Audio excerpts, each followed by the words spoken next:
Ce livre est passionnant. Jean-Michel Descugis, Christophe Labbé, bonsoir. Bonsoir. Merci d'être avec nous. Vous êtes tous les deux enquêteurs au point. On ne va pas pouvoir aborder tout ce qu'il y a dans le livre, on va prendre les principaux chapitres. D'abord, les conditions dans lesquelles vous avez fait votre enquête, savoir un peu si on peut se fier à tout ce que vous racontez. Vous dites d'abord, pendant un an, il a fallu, afin de protéger nos sources, prendre des précautions que l'on croyait réservées aux polars, utiliser les cabines téléphoniques, se servir de mots-clés pour fixer les heures et les lieux de rendez-vous, mettre les documents à l'abri, jusqu'au titre du bouquin qui avait pour nom de code La Ferme, pas l'émission de télé-réalité, sous-entendu le poulailler. C'est pas un peu de parano ou c'est pas une façon un peu marketing de faire un peu de mousse autour de votre livre? C'est vraiment les conditions de votre enquête, ça? Même pas. Non, ce n'est pas par nous, non. Non, on a pris quelques précautions, c'est normal. Par ailleurs, on était sur écoute parce qu'on est mis en examen sur une autre affaire. L'affaire Cofidis. L'affaire Cofidis, donc on prend des précautions, on appelle de cabine téléphonique, mais c'est le B à bas de l'enquête. Est-ce que vous avez eu des pressions précises ou alors pas plus que ça, quoi? Non, des pressions directes, aucune. On a simplement eu, parfois, un comité d'accueil sur certains rendez-vous. C'est quoi un comité d'accueil? Vous appelez Non, mais un comité d'accueil, une voiture banalisée, avec 2 policiers à l'intérieur. Qui savaient que vous alliez rencontrer quelqu'un qui allait vous parler. Combien de personnes vous avez rencontrées en tout pour écrire ce livre pendant plus d'un an? Combien de personnes en tout? On a rencontré 200 policiers, des hauts responsables de la police, des préfets, des commissaires, des officiers, des gardiens de la paix. En fait, tout ce qui est écrit dans ce livre est de sources policières. D'accord, que vous avez contre-checké aussi parce que... bien sûr, ce sont des témoignages toujours séparés et recoupés. Alors, on va d'abord... ce qui, moi, m'a le plus interpellé, évidemment, en lisant votre livre, c'est ce que vous appelez de la torture, avec des exemples très précis. On va en prendre un ou deux. Vous racontez notamment comment la 6e division de police judiciaire a obtenu les aveux des islamistes pendant la vague d'attentats 95. Vous dites, l'homme entre dans la pièce, tiré par une laisse, un sac plastique est placé sur la tête, noué autour du cou, et des menottes lui en serrent les poignets. Après avoir été exhibé comme une bête de foire devant une quinzaine de policiers réunis pour un pot de service, le gardé à vue est finalement assis par terre dans un coin de la pièce pendant que les officiers censés l'interroger se désaltèrent. Le sac, c'était pour qu'ils ne reconnaissent pas les visages et aussi pour s'amuser un peu. C'est par bribes, la gorge serrée et les larmes aux yeux qu'un ancien officier de police judiciaire, celui-là même qui tenait la laisse, nous raconte cette scène. Ça, c'était un mauvais exemple, entre guillemets, ou alors c'était une pratique répandue d'après l'enquête que vous avez menée? Il faut replacer ça dans son contexte. On est en 95, la France vit au rythme des attentats, 10 morts, 200 blessés. Il y a une pression énorme sur les policiers. Les politiques veulent des résultats. La police a les mains dans le cambouis, doit trouver ces islamistes. Et là, la fin justifie les moyens. Mais encore une fois, ma question, ce n'est une minorité, un petit groupe de policiers qui a dérapé. Dérapé mais couvert par sa hiérarchie, selon votre enquête, ou alors derrière a été montré du doigt par sa hiérarchie sur le thème il ne faut pas non plus faire n'importe quoi dans un pays de droit comme l'est la France aujourd'hui. L'exemple dont vous parlez, un haut responsable du commissariat, enfin de l'hôtel possible de Lyon, a assisté par hasard à cette scène, a dit « je ne veux pas ça chez moi », est allé s'en plaindre au responsable de l'antiterrorisme qui l'a envoyé dans les Roses et qui lui a dit tu n'emmerdes pas mes hommes. Ça, vous avez des preuves de ce que vous avancez? On a des preuves. On a des policiers qui vous disent ça concrètement. Des témoignages recoupés. Quand par exemple Claude Guéant, qui est aujourd'hui le directeur des cabinets de Nicolas Sarkozy, dit dans Le Monde vendredi, j'ai été estomaqué de lire ça. En 95, vous vouliez absolument trouver les responsables des attentats, mais jamais de tels moyens n'ont été envisagés par l'état-major. Ou quand vous entendez le syndicaliste de la police dire ça se serait su, c'est pas possible qu'on le sache qu'aujourd'hui avec ce que vous nous racontez. Mais évidemment, il n'y a pas eu d'ordre. Encore une fois, il n'y a pas eu des ordres précis, mais c'est un contexte. Quand on vous mettez la pression sur des policiers et à qui on demande des résultats. C'est un épiphénomène. Le problème, c'est de savoir si c'est un épiphénomène ou si ce sont des manœuvres qui ont été courantes à ce moment-là. Non, c'est pas courant. C'est une dérive à l'époque, mais c'est une dérive suffisamment grave pour qu'on la révèle. Est-ce que vos interlocuteurs, on a bien compris que ceux que vous avez fait parler, qui sont anonymes dans le livre, ils seraient prêts à témoigner devant une commission parlementaire, par exemple? Je ne sais pas, il faut leur poser la question. Non, mais vous, j'imagine que vous l'avez fait, c'est vous qui les avez rencontrés. Nous, on les a rencontrés, ils nous ont parlé, mais ce n'est pas venu tout de suite. C'est-à-dire qu'en fait, on n'enquêtait pas du tout sur les tortures. On faisait un chapitre, on enquêtait sur le patron de l'antiterrorisme. Et c'est dans ce cadre-là... Que vous avez découvert ça. Qu'on ne nous a pas découvert, qu'on nous a lâché ce mot de torture et qu'on est revenu progressivement, qu'on a rencontré de nombreuses fois les mêmes policiers qui, petit à petit, sont livrés jusqu'à ce jour où un policier, pas un policier, un fonctionnaire, s'est écroulé face à nous, en larmes, en nous racontant la scène de l'homme au sac plastique et en disant qu'il n'en avait jamais dit à personne à commencer par sa femme. Et l'autre scène que vous racontez, c'est un imam qui crie son innocence, qui est frappé et torturé toute une nuit. Il sera pendu par les pieds à la fenêtre du 5e étage. Au petit matin, d'autres policiers prennent la relève. Un officier enfile la tête de Nedji, un masque sadomaso équipé d'une boule d'angoisse qui obstrue la bouche. Ça paraît en même temps, évidemment, qu'on a envie de dénoncer ça dans l'état de droit qui est le nôtre. Et en même temps, on est un peu mal à l'aise par rapport à vos déclarations. On se dit, comment ça se fait que ça ne sorte que maintenant ? Ben, ça sort que maintenant parce que d'abord, on est allé voir ces gens pour toute autre chose et qu'ils ont voulu parler à un moment de ça parce que c'est un rapport ensuite de confiance et puis parce que les choses comme ça ne sortent toujours beaucoup plus tard. C'est-à-dire que les langues se délient. Aujourd'hui, certains de ces fonctionnaires sont à la retraite, d'autres ont changé de service. Alors là, vous avez eu les fonctionnaires qui vous ont raconté ça, mais les personnes directement torturées, est-ce que vous avez cherché à les joindre ? Bien sûr. Et ils vous ont dit quoi ? Ben, ce sont des gens qui veulent oublier, pour la plupart. Et on le comprend.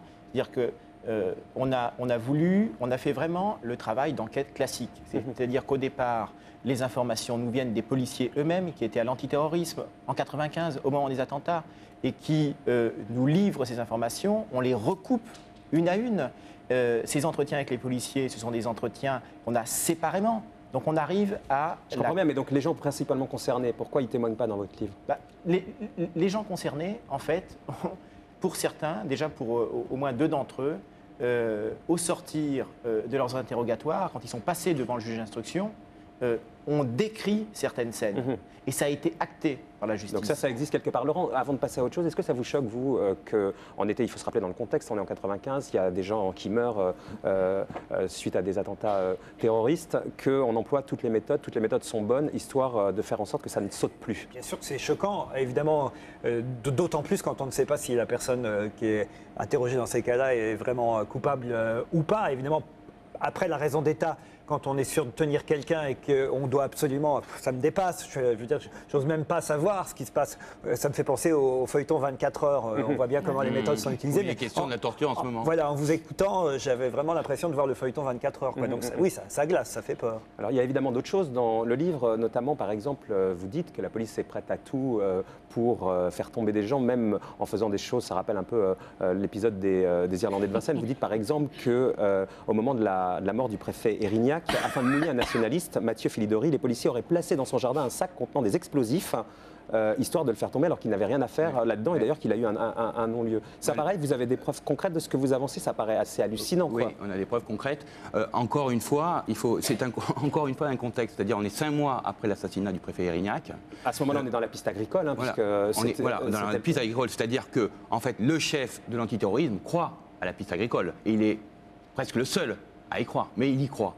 Et donc là, il va, pour accréditer sa thèse, demander, sous pression évidemment, à un gardien de chasse de mettre des explosifs chez un nationaliste. Est-ce que ça sous-entend tout ce que vous racontez, que si les policiers sont capables de faire ça, c'est qu'on leur met une pression trop importante pour obtenir des résultats, et donc pour obtenir ces résultats, ils sont à peu près prêts à tout? Est-ce que c'est ça que vous avez découvert avec ce mois d'enquête et ce nombre de policiers que vous avez entendus? Est-ce que vous sentez cette pression? Oui ou non?